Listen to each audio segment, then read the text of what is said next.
Now you played on the Pee Wee Hunt 12th Street Rag recording, didn't you? Yeah. Yeah, how did that happen? I wish I knew. Now, I'll tell you, but there is a story there. There's a clarinet player around town. His name is Malin Clark.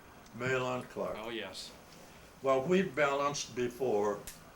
I tried to do this,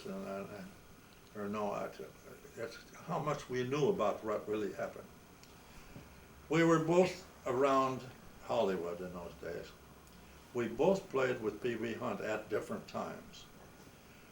I was playing with Kay Kaiser, doing the Kay Kaiser show, and I was doing a radio show called Abbott and Costello. And I also played with Pee Wee Hunt some. And now here's what I thought.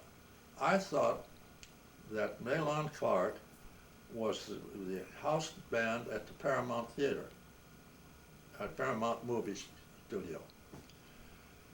And that he could sub for me when I had something else to do. See? Now, one of us made 12th Street Rag. And we know it was me because I got paid for it. The Capitol Records. Oh. It was made on a transcription that we used to do for the Army and the services. And there was about this much on the end of a transcription and said, what'll we do?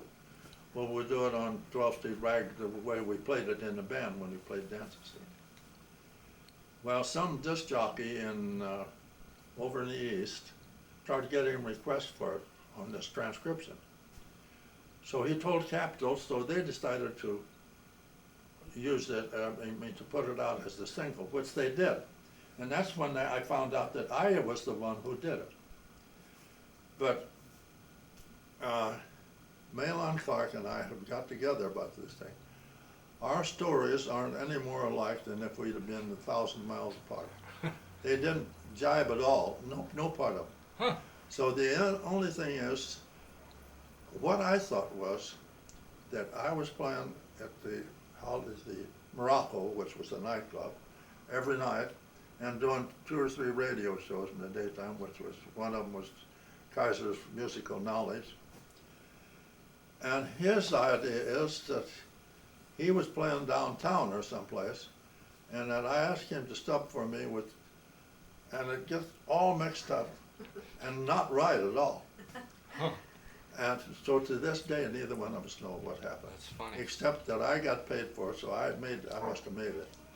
That was a huge seller. In fact, that is the biggest selling recording of a rag ever done in the history of recording, as far as I understand it. Well, that's what I've heard. Do you know who Dave Dexter is? I recognize the name. I don't know. He was a jazz addict, and he worked at Capitol. And he told me, last time I met him on the street, which was years ago, it had sold 11 million. Wow. At that time. And that's been, I don't know, 25, 30 years ago. Wow. Maybe more than that. What kind of a royalty did you get from that? We didn't get any royalty. No. We got played for a record date, which was probably amounted to about 47, 50, something like that. Wow. Well, but people, most everybody asks that same question. And they think, well, that's sort of unfair, But when you consider how many records I made that didn't sell hardly anything, and I still got paid for them, see?